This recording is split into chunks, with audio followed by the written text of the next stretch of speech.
going to be on here for about 10 to 15 minutes to talk about our shared experiences as business owners who have made the shift, from pleasing to serving. So I want to start off talking about the early stages of business ownership. So I've been in business for more than 3 years. Brittany, how long have you owned your business?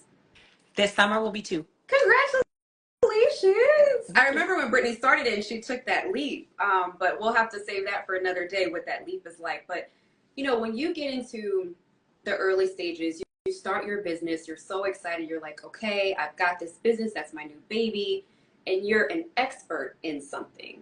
And so there are a couple things that happen in those early stages. Number one, you have this excitement and this burning desire to succeed as a business owner, right? And so you also have a burning desire to earn, because whether it's your livelihood that you have to cover and pay for, or you just want your business to be able to sustain and keep the lights on, the reality is you have to earn some sort of income. And so with those two desires, the desire to succeed and to earn, you have this desire to please. With that desire to please comes an incredibly high tolerance for clients and customers and kind of what they give you in return for your services or your offerings. And so that happens in the beginning. So you're really excited and you immediately go into pleasing so you can succeed and earn. But a couple things also happen during those parts, which is there's a huge learning curve, because when you start your business, you started as an expert in something. For me, it was design. Brittany, for you, it was virtual assisting. That was the original. So you started as an expert in a topic. What you don't realize, though, until you are a couple months or even a year or two in, is that you still have to run a business. And you being an expert on the topic is not going to run the business. All it is going to give your clients something that they can invest in. There's so many other things that come with it, though. There's customer relations. There's marketing, there's sales, there's all these hats that you have to learn to wear because you're on your own in the beginning because you don't have any money. Unless you have a sponsor, kudos to you, I did not. So, and Brittany, same thing. So we were on our own wearing all these hats and becoming Jacks and Janes of all trades, right? And so that's really, really hard to do because you have this business where you just want to execute on this craft or this topic that you're an expert in, but you also have to do all this other stuff that you're simply not an expert in, while pleasing your clients and trying to succeed and trying to earn. And so those beginning stages are very, very difficult, but the only way to get the experience as a business owner is to bring on clients. And at that point, you're bringing on anyone who will give you the chance, right? Because you're new. And so if someone's like, yes, I will use your services, or I will hire you as my designer, you're like, okay, I'll take everyone who is willing to take me. But also in those beginning stages, and Brittany, I want you to touch on this part a little bit too, when that's happening, you're not really focusing on the business side of things. For that, I mean, what does your website look like?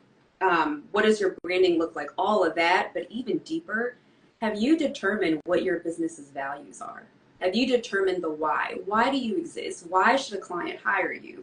And I also think even if you set the stage for those things in the beginning, those will change over time based on your experiences. But I do think there's a lack of alignment in the beginning because a lot of business owners at the start don't take the time to list the values, and rightfully so. You're trying to earn. So Brittany, tell us a little bit about what that was like for you in the beginning stages. Yeah. So, in the beginning, I started off as virtual assisting. Why? Because it just seemed like it was in high demand. I knew I had the skill set to do it. And then as that year went on and I was taking on clients, various industries across the country and various even nuances within scope of work, I realized that I liked it, but I didn't love it, right? And so I had to really take time, especially end of last year, moving into the beginning of this year, with really resetting, right? And it was getting back to what you had defined, which is the why. Why do I run this business? What's my why? And it's a lot harder to articulate and to write than what you do.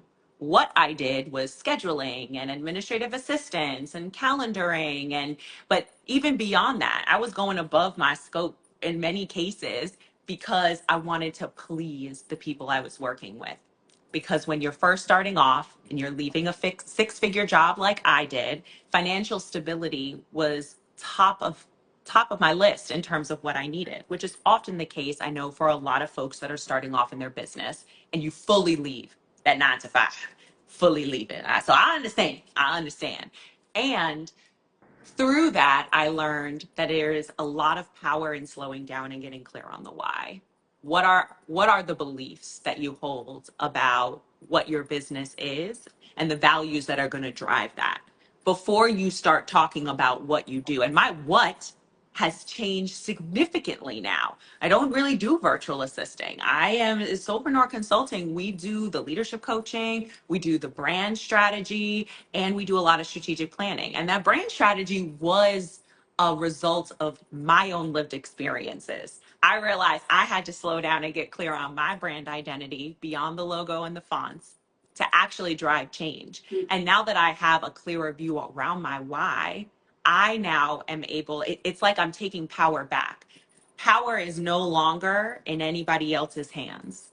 Power is within me. I have the choice to decide if a client is going to be a good fit for me. I want to make sure it's a good fit for them, but we often forget, is it a good fit for me? And how I know it's a good fit for me are my values and my why. It's not about the what. So I think as I heard you talking through that, that has been a huge shift when I think about year 1 to year 2. I have much deeper clarity around my why. My why has allowed me to identify what's my unique value proposition. How do I stand out? Who is my ideal client, right? Not just in terms of like their gender or their personality, but like the values and beliefs that they hold. And if those are not aligned, then it's not an aligned fit. And that means I'm going to walk away from potentially a big contract or big money, which I probably would have taken year 1 and been stressed as hell about it. But now I'm getting more comfortable. I can't say I'm like 100% yay, but I get more comfortable with practice, turning away things that are not going to be aligned to my why. Right. And I want to touch on something that you said. You talked about your lived experiences, how they led you to where you are now with your business. And that's the same thing for me. And I think a lot of entrepreneurs, right? I had a few bad client experiences, but there was one in particular. The client was incredibly indecisive, but I was in the early stages and I was like, yes, I will do, the project. Here's my price. They didn't blink. And I was like, oh my gosh, this is great. Like, it was one of the highest projects I had to date. Mm-hmm. Looking back, I didn't charge enough. But that client and the experience with them was the turning point for me, not for shifting from pleasing to serving. It was a turning point for me to get my values and my belief systems and my process and operations in a better place. Mm-hmm. Because I was like, okay, what am I doing or not doing that I'm attracting this kind of client where I'm having a negative experience? And they ended up firing me. I will be completely transparent. They ended up firing me. At the time, it was so hurtful, but looking back, I'm like, they did me a solid because that was the experience that changed me as a business owner and a designer for the better. So I want to ask you the same question. If there was one particular, and I'm sure there were several instances, but if there was one that reigned supreme in terms of transforming you as a business owner and how you conduct business, but also that example that I just shared is the one that made me say, okay, look, I need to look a lot deeper into my systems, my process, but also into my values and belief systems, because clearly me and that client were not aligned in terms of values. They didn't value my time. They were so indecisive, and I tolerated it because I needed the money. But if I had chosen decisiveness as a value and trust in your designer or trust in your consultant or trust in whoever's offering you the service, when that trust is there and you truly believe this person is the expert rather than telling them how to do their job better, that trust is so important. But that trust became a big part of my values and belief systems as a business owner. So now I can spot someone who's not a good fit a mile away.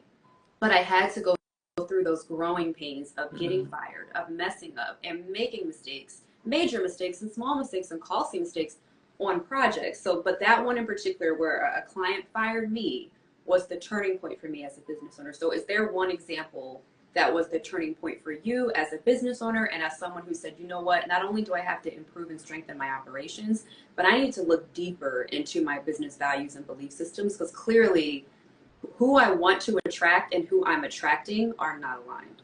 Yeah. Whew, there are definitely two that come to mind. One of them I'm actually going to share in detail in tonight's webinar. So I'm I gonna hold can't off wait on to that hear one it. because Okay. that one is more recent, and that Okay. was like that was a big aha moment. But I'll Mhm. actually rewind to last year where I got into this, I think because virtual assisting sometimes did not allow me to approach like what I was doing with clarity. It was kind of like, you could really, I could do anything. It's fine. I became everything to everyone Yeah. sometimes. And I remember working with a client for almost a year, and the role really should have been a full-time job. Mm. But I stayed with it for a long time, even though I I didn't have, it was not the role for me as a consultant, as somebody who is stepping in to support in a small way, right? The scope of work was way too big and I bit off way more than I could chew. But of course, it was like the amount of money I was getting. And yes, I'm going to show you, meaning that client, that I can do this, that I can be everything to you and still be successful and still like all of these things. And so that wound up being terrible. I was miserable because I was working so much for just one client, in addition to all the other clients that I had, Right. where I felt like I wasn't showing up fully. And it was a big lesson. It was a big lesson for many things. I think, Jenna, I heard you say in one of that client situation that you had, there was the value of like decisiveness. And now you can spot indecisiveness from a mile, you just sniff it from a Yes. mile away, coming around the Yes. corner, girl. For me, it was real honesty and like clear communication about a scope of work. And Mm. I have to look at a scope of work and I have to say, is the scope of work aligned to my values? Which is, I cannot like, I can't be everything to Right. everyone. I just can't. I'm Right. not going to spread myself Right. thin. And that to me was a big aha moment Mm. in terms of the way of which I had to be honest and true to myself first. Which is It's so like, important. Brittany, yes. And it's hard. Again, we go back to the why do we please? There is a deep rooted fear. The fear for me was, if I don't take this on, I'm not going to get the money to be able to sustain this business and I'm going to fail. Right. And I'm going to be a failure. And failure is a deep rooted fear for me. Mhm. And so I had to really unpack that and go deeper into the layers. It wasn't really like, it's not actually about the money, it was about the Yeah. failure. And Yeah. have honest, hard truths about resetting that mindset and that belief. Mhm. I'm not a failure, Mhm. right? Even with the mistakes, we all make mistakes, we all learn, things are costly, but in no ways am I going to be a failure. Correct. I'm going to learn and I'm going to continue to grow. My business will continue to be successful and thrive. That was a big shift for me. Yeah. And that shift is so important because, like I said at the beginning, when you're in the early stages and you're pleasing, your tolerance level for clients and customers is very high for their nonsense. Yes. But once that shift happens, you shift from being a business owner to a CEO. Yep. That shift happens and your tolerance level for clients and customers and their nonsense decreases. Yep. Because you spent the last 2 or 3 or 5 years Mhm. having the growing pains, having those really bad negative lived experiences that have shaped and molded you as a business owner, and thus have shaped and molded your process, your services, your pricing, I mean, Yep. everything. And so when someone comes to you as a client or customer and they're looking for something, or they're behaving in a way, they're looking for something you don't offer, or they're behaving in a way that doesn't align with your values, your belief systems, and just simply how you do business, you can say, I'm not taking this on. And that happened to me recently. A client, came on. Let me tell y'all about intuition in business. It'll never fail you. My intuition told me don't take it on. But I was like, you know what? Maybe I'm misreading my intuition, so I did it anyway. Mm. And a couple, 2 or 3 deliverables in, there were several complaints about when I submitted invoices, despite my statement of work and contract explicitly saying when invoices would be submitted. Mm. Every complaint that I received was in the contract. You just didn't read the contract. Therefore, you're not thorough. Therefore, you're simply not paying attention. And when you don't pay attention to something, you don't value it. So Yeah. if you're not paying attention to what I'm showing you from the beginning, you're not going to take heed to anything I'm sharing with you, and you're going to continue to be displeased with it. And so I actually fired that client. I walked away. I was like, I'm terminating this contract effective immediately. Thank you. It's been great. And I even submitted a full refund because I was like, I don't want that. I don't want you as my headache anymore. So we're just going to be completely done with this. But that is a result of that shift of 3 years of making mistakes, having growing pains, of feeling like a failure, of crying, of just learning what to do, what not to do, doing, undoing. It took 3 years of that to get here. But now you can't tell me that my stuff isn't great, my process. Now, I will also want to say that doesn't mean my process and my values will never change. You have to adapt to customer and client demands. You have to adapt to how the industry changes, industry trends. You have, and technology like AI. You have to adapt to all those things as a business owner. So things will continue to change and move. But for right now, for where I currently am, I feel damn good about what I offer and how I offer it. Yeah. Yeah. And like, it's great to hear. I hear power in that description, right? I hear ownership. You're taking ownership. Like, I should have trusted my intuition. Well, guess what? It was a lot quicker this round than it was in the past, right? And you are confident. I hear so ownership, confidence, like acknowledging that sometimes there's still fear, but you're moving through it, right? And there's clarity, confidence, and ownership. I feel like that is at the core of serving. You're clear about what you are bringing to the table. And if you cannot serve this person, then you just walk, then that's okay. And we can walk away. I love it. I absolutely love it. And I think the last thing I want to say to you is, I think you have to be clear about what your values and belief systems aren't, but it's just as important to know what they are. It's just as important to know what they aren't. So we have an acronym for my team that lets us know when we either need to walk away from a client project or just strictly say, we're not even going to start this one. It's HIDE, HIIDE. So it stands for hard to reach, indecisive, invoices are not paid on time, is disrespectful to anyone on the team, or expectations are not on the same page.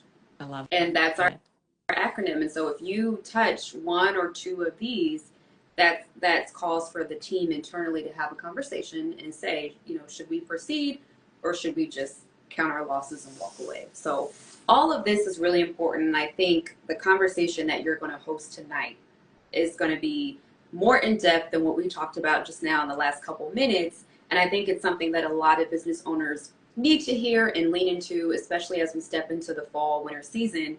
I feel like that's often the time where we think about our businesses and our goals for the upcoming year.